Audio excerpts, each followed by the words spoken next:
far-right beer drinkers are so upset about this can. You're right. It's crazy. It's crazy that these people got so mad about a man dressed as a woman on a beer can.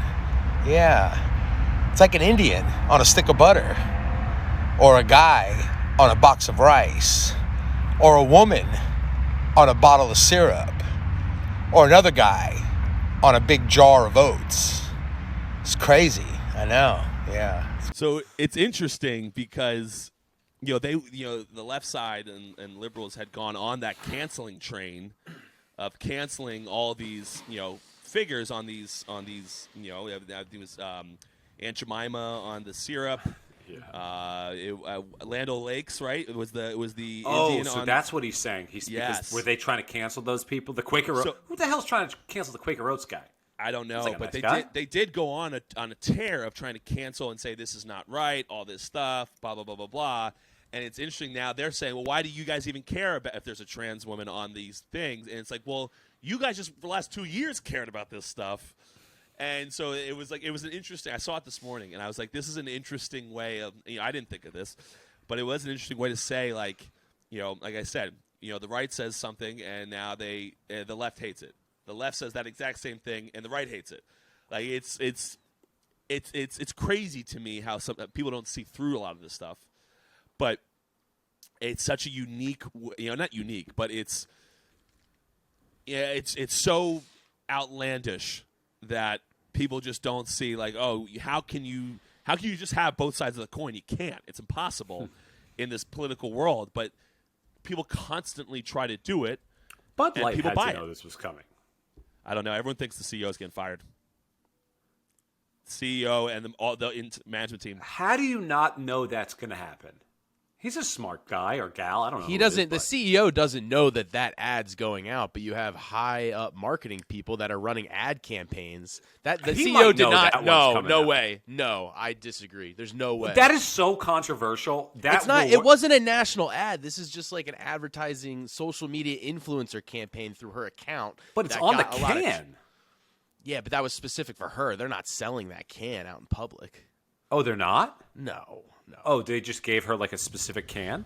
Right, but she has so much reach that it caught fire on social media. This isn't like some national commercial like the Clydesdales. Oh, I thought she was like on like millions of cans. Yeah, so the obviously, I guess I agree with you, Sean. I think TiVo agrees with you too. If this was like the new spokesperson that's going to be on all the cans, yes, CEO signing off on it, but not Like I, for example, I just got reached out to by a company that I have tried to work with in the past. It seems like they want to work together again, but I'm friendly with the chief marketing officer, and I was like, why didn't he call me?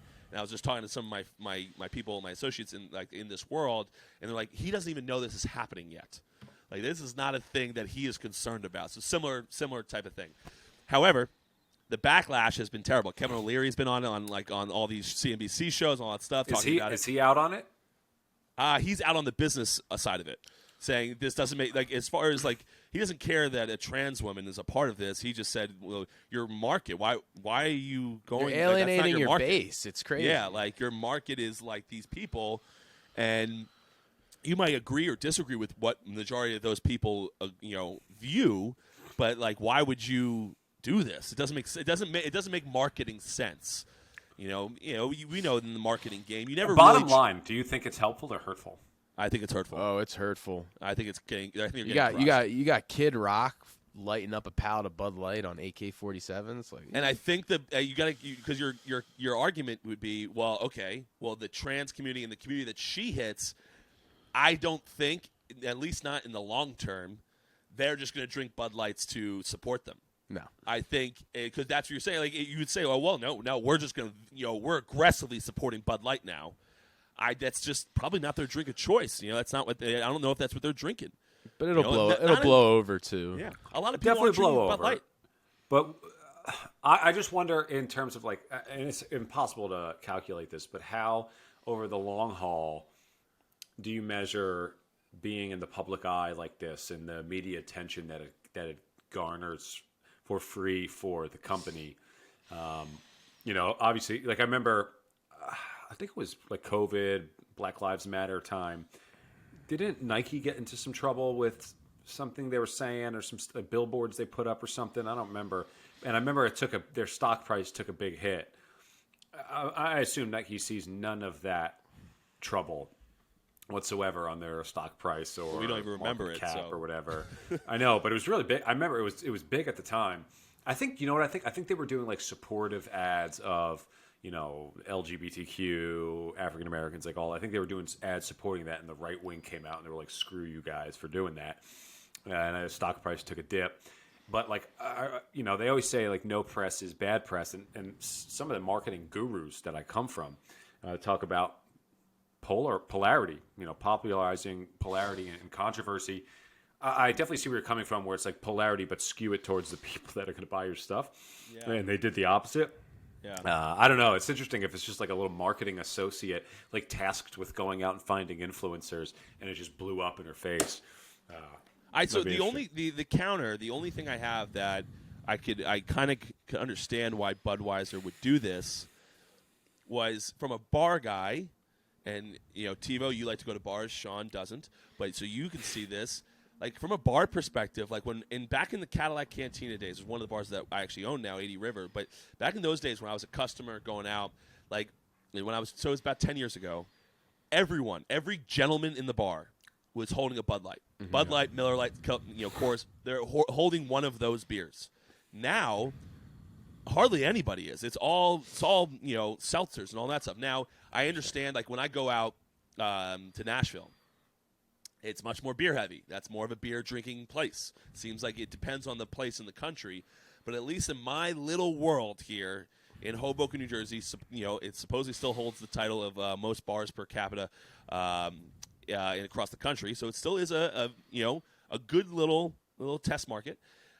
It's, you know, Bud Light, we don't order nearly as much Bud Light as we used to in any of the locations. So I could see them getting hits, seeing those hits on the seltzer market. They're coming out with their own seltzers, so they have the neutral lights right now, which is they're getting up at the time. So I'm sure they're not getting hit all that hard in total, but I'm sure Bud Light has been hit hard. That particular brand has been hit hard in certain markets because people are choosing seltzers over them now. And I wonder if this was like a way to kind of see if they can start hitting a new demographic that might be more interested in beers because Bud Light's been hit so hard. That was the only thing I could think of as way of a reason why they might transition, you know, some of their core stuff. And again, they may never have seen this getting this crazy. Like they're just kind of testing the waters in this demo. Just snowballed on them. Yeah, let's see how this goes. And all of a sudden, it went bananas. And now their stock price is getting hit. You know, Kevin O'Leary's talking about them. Dude, their stock price took like a 5% dip, but it filled the gap. It filled the gap.